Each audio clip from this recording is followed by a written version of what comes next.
ปิดนะคะปิดการขายนะคะปิดการขายขอบคุณผู้สนับสนุนเด้อจ้านางใส่อันปีบไว้นะคะนางจะมาแพ็คใส่ถุงโอ้ยหอดบางเนี่ยพี่น้องเลยส่วนเจสซี่ก็จะไปเอาปลาน้องๆมาถึงแล้วบ่าวเอื้อว่าให้ไปเอาปลาเอื้อยมาเอาปลาแห้งบอกสวัสดีเด้อจ้าพี่น้องเด้อสวัสดีตอนแรงๆ3 โมงกว่าแล้วค่ะเราก็จะไปบ้านบ่าวเอื้อแป๊บหนึ่งแล้วก็จะกลับมาเข้าครอกนะคะนั่นน่ะยังเกาะเก่ายังกรอบคือเก่าอยู่ ใส่ซิมก็เด้อจ้าพี่น้องชิมบ่อืมอืมเกาะกัน อืม ขอบคุณทุกกำลังใจจ้า ขอบคุณที่สนับสนุนด้วยค่ะ ก็จะแพ็คจะหมดไหมเนี่ยอืมซองกระปิบ หมด แพ็กเสร็จก็จะเอามาทอดขายต่อจ้า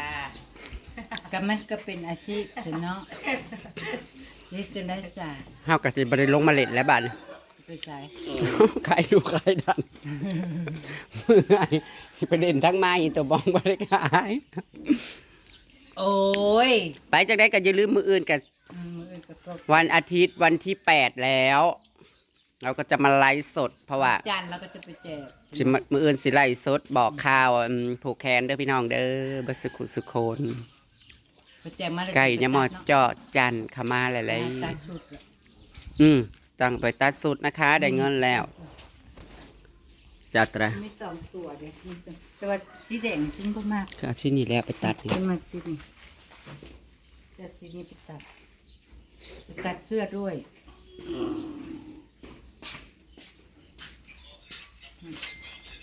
มันคือหยับแค่ละ อ๋อผมประธานได้ดีมันเลย อืม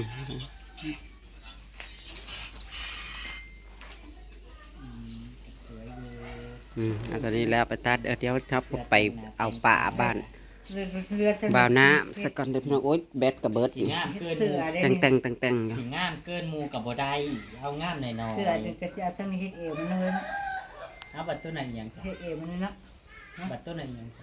ชิ้นเลยนี่แค่เสือเฮ็ดเลย พี่วันนา หน้าบ่สินต่ำนะ เสื้อตัวนี้เป็นเสื้อ อีปาดเพิ่นเสียไว้เอาดอกมันเอาหมากเอาเนี้ยเม็ดมันบ่ เอาของฝาก อี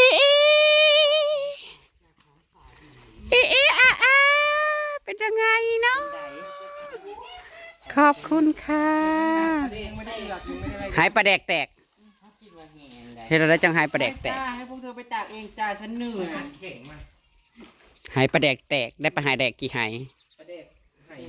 ห่โสมกับ ปาดปีนี้คือหลายแต่ป่ะคือว่าแล้วน้องมันใหญ่กว่าเก่า ปีนึงกระสอบ ปลากระเดินแม่ไข่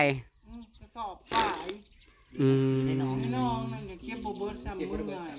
อยากเป็นลมพวกเนี่ยว่าเก็บไถเฮาป้าอะไรแต่เอื้อยคนนั่งตูเนี่ยจับแต่ปลาคอแล้วนั่งก็คือ บ่เอาปลากระเดิน โบ ปฏิเท่านั่งไผร้านมาเอาบ่นางน่ะ บนนั่งลงมานั่งอ่ะ เออ เนี่ยเป็นนะครับว่าแต่เป็ดจำกินคน โอ้ยปล่อยออกมันปล่อยออกนอกมันก็กินคือเก่า กินกับข้าวละอันนี้ก็ล่างแล้วก็เอื้อ มื้อน่ะหื้นจนจับมาตีปากมัน เป็ดตัวมันกินหมูน่ะ ที่โชกมันตัวแดงๆแล้วมันก็เช่า เอาได้ยังแต่ ตัวไม้มากี่ที่บาท คันที่ตากกับมันบ่มีบนตากแน่ยากแน่เลยก็เลยอัด ค่ะขอบคุณของฝากจากบ้านกลางป่านั่นก็คือป้านั่นเองนะจ๊ะ คันที่คืนและอันนี้เอาจีซีมานำเด้อ จ้าคันบ่ได้เลี้ยงหมูเลี้ยงหมา ทานเห็ดประเด็นคันคืนปีหน้าอะไรยังเมารถตู้ พอที่โท สบายนี่2,000ก็ฮอดบ้าน อืม กันคนละ100 200ก็ฮอดบ้านโลด 2,000 อืม รถตู้เฮาเมาอยู่ไสเมาอยู่ปักซองนี้ ก็เมาให้เราลงมาเอาแล้วก็มื้อ 2,000เท่าน่ะไปกลับน่ะได้ บ่แล้วก็พอมาเอาแล้วก็ไปส่งฮอดเฮือนอีพ่อบัดลงมาส่งใหม่ก็อีก2,000 เป็น4 4,000แต่ว่า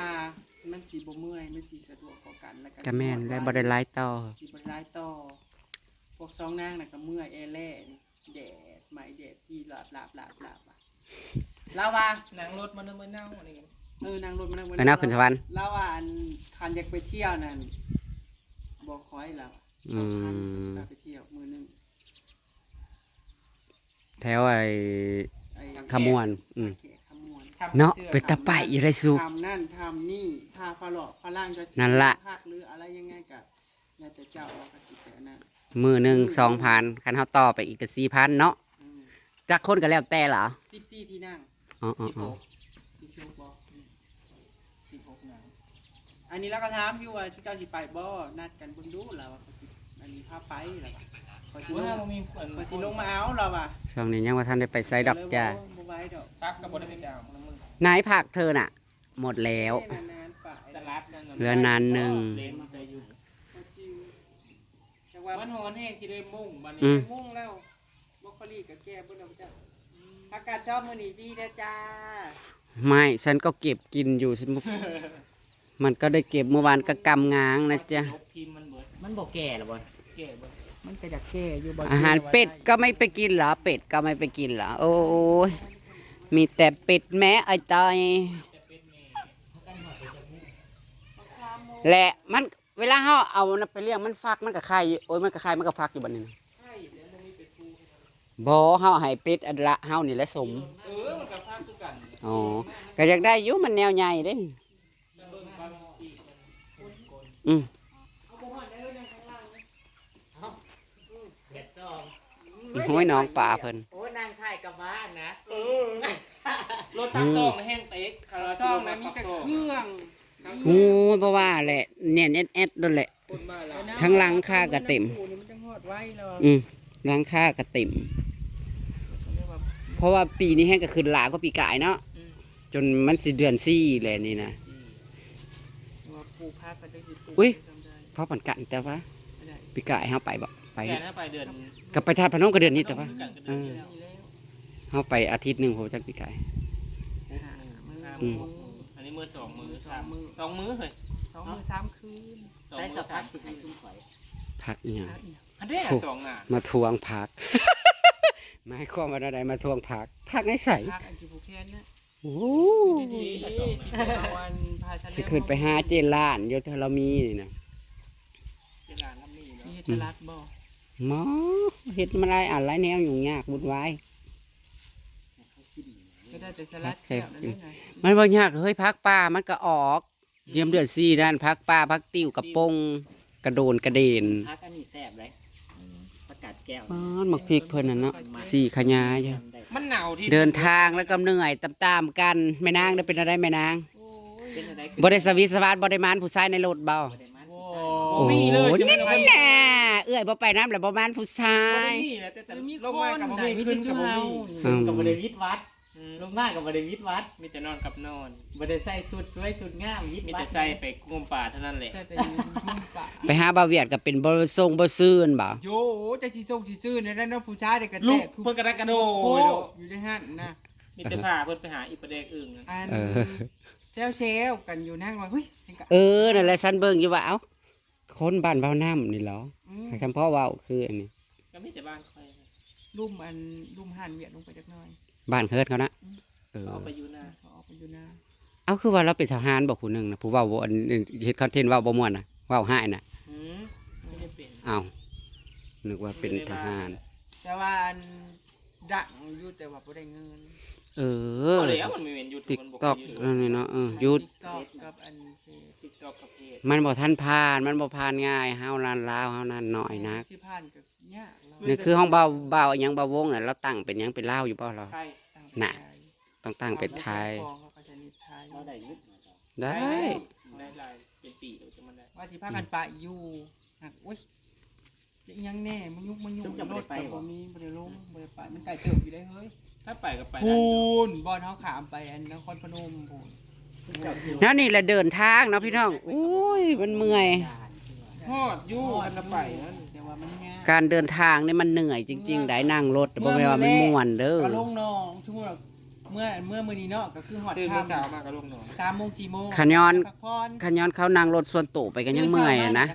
ขย้อนซุมเฮานั่งรถสายทางนี่แห้งฮุบหอบอยู่ ไปอันบ้านโบ สีแดดๆฮ้อนๆอีกตาย ซ้ำน่ะ จักมือ3 มือเนาะ 2 มื้อ3 คืน 2 มื้อ3คืน วันนี้ก็วันที่7 กะข้าวเดียวหนึงได้ข้าวผมบ่ได้ไปน้ำคือจะว่าข้าวเดียวหนึง เขาดี ข้าวผมบ่ได้ไปน้ำในข้าวเดียวนั่งอ้วนขึ้นอยู่บ่นั่งต่างอยู่บ่ แม่ นะ ว่าลูกกินกลางคืนนะ โอ้บ่ได้ไปอาบน้ำคลองบ่ โอ้ยอานุ่มข้อนกับน้องละมันมาชวนอยู่กับบ่ได้มีเวลาไปอีหยังอีกอย่า ให้เรามันหน่อยเห็นเนาะ เวลามันหน่อย ไปแบบฟ้าว ข้าวนั่นดิจุ้งเฮากับข้าว เฮ้ย น้ำเป๊ปเพิ่นแน่มันคิดฮอด นี่ก็ไล่สดอันกับเจี๊ยบอันขายอันกล้วยทอดเพิ่นเฮาก็แล้วก็เอาแล้วก็มานี่ วันจันทร์เพิ่นสิเอาไป ยอดกระบอกขึ้นเลยเปลี่ยนมัน ไล่โซดอันมือจับป่านั่นแหละ อืม ลงคลิปกระบอก ลงคลิปกับบ่อยากขึ้น เฮ็ดกันบ่ เช้า หาเดี๋ยวสิไล่อยู่มื้ออื่นนี่ขึ้นบ่ขึ้นก็ยาวนั่นน่ะบ่ไล่ก็บ่ขึ้นอยู่แล้ว ไล่ก็ขึ้นบ่ไล่ก็ขึ้น เฮาไล่ในช็อตนะบัดคือช็อตน่ะขึ้นอยู่แต่ว่า เฮ้ยตอนนั้นได้ไล่ช่องไม้ช่องนี้ปะบ่ขึ้นช่องเก้าน่ะบ่ขึ้น มาผิดช่องเก้าเขาว่า นี่สิไล่ช่องเก่า ก็ได้แต่กิน มันปลาน้อยเนาะปลาเดิด ปลากระเดิดปีนี้นะ ปลาเค็งใหญ่บ่มี ปลาเข่ง ปลา ไม่ เค็ง แต่ ก็มีดำน้อยเรียกว่าป่าย้อน ซื้อมาสอดทอดปลากระเดิดกิน นี่บ่ ผู้นี้ฉัน ปลากระเดิดกับป อั ลาน นี้ ย้ ยั อง น สวย นะ ด้วยคำห้าวนกน้ำ บ่ท่านได้เอือบอ่ะ บ่ อ๋อ เมื่อแล้วก็ล้างน้ำไหมเพราะ ห ว่า อยกับ คือน่ะ กันใด หอยกับสีเรือนกปักหาง นกน่ะลายหักแล้วบ่เป็นแหงลายแล้วเนาะ หัวเยอะ เอาเฮ็ดหน้า ประเทศน้ งามบ่เขาในแซงเขาเจ้าเป็นไง งามอยู่ ำงามอยู่ได้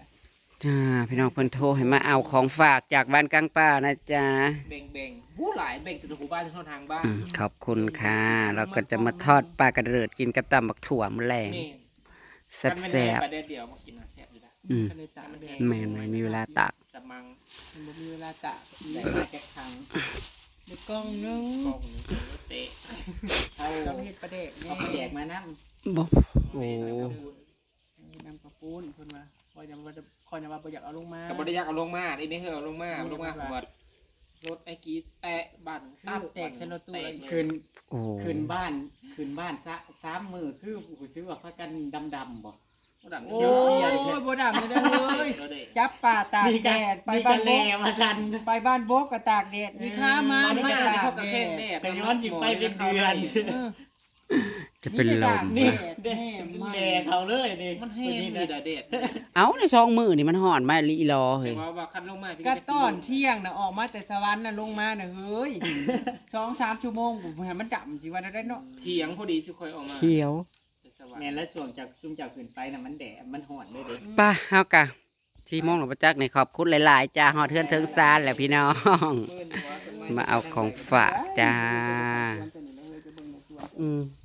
สวนเพิ่นกับเบิดละค่ะ เครื่องปลูกเบิดแล้วเหลือแต่ซ้ำนี่ กระเจี๊ยบเจ้าเป็นสีนี่เนาะ ของเฮาหวานเฮาไปกินแก่แล้วเฮ้ย แก่แล้วเนี่ยไม่ลาก สำนี่แหละเฮาเอาไป แต่ก็ขอบคุณพี่น้องกันแล้วกันจะตามมื้ออื่นกันแล้วกันเนาะค่ะ สวัสดี พักก็อยากเบิดอย่างยังแล้วล่ะ บัวมันยัง